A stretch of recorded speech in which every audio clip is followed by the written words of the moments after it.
I'm Erik Laver. I'm here with Austin Binks. We are doing a 5-part series. We are on section number 4. We've been talking about real estate investing, safe investing. I love this subject, by the way. I didn't even know these options were out there. In section 4, we talked about I give some money to a title company, right? I take a first position on a home or two. I can then take interest. I have a couple of options. I can take interest, or I could leave my money in and get interest compounded, or I can take money out monthly on rent. All great safe options, right? Because it's secured against a property. Yes.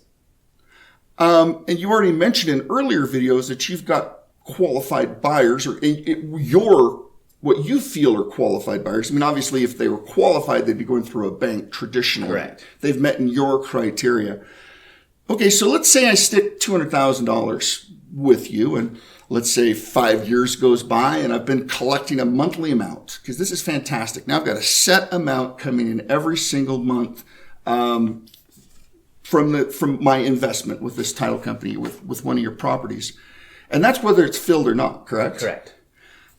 How do I get my money out? Let's say I need my money and I want to get out of it. Well, typically, there's not really a 5-year threshold that you're alluding to. Typically, you would have a I just said I was in 5 years. Correct. Typically, you'd have between a 6-month to a 2-year time frame where we're putting someone in the home that's going to work on buying that home. Okay. So the way you get your money back is when that client that I'm working with closes with a traditional mortgage, automatically that money has to go back to the title company and then back to you. And then at that point, you would decide, hey, I liked that. Can I go out on another home? I see. So it's a cycle through as they purchase a home. Yes. And so my money ends up back at the title company, which essentially the title company can't hold it, so they send it back to me. Correct. And then I reinvest if I want. Yes.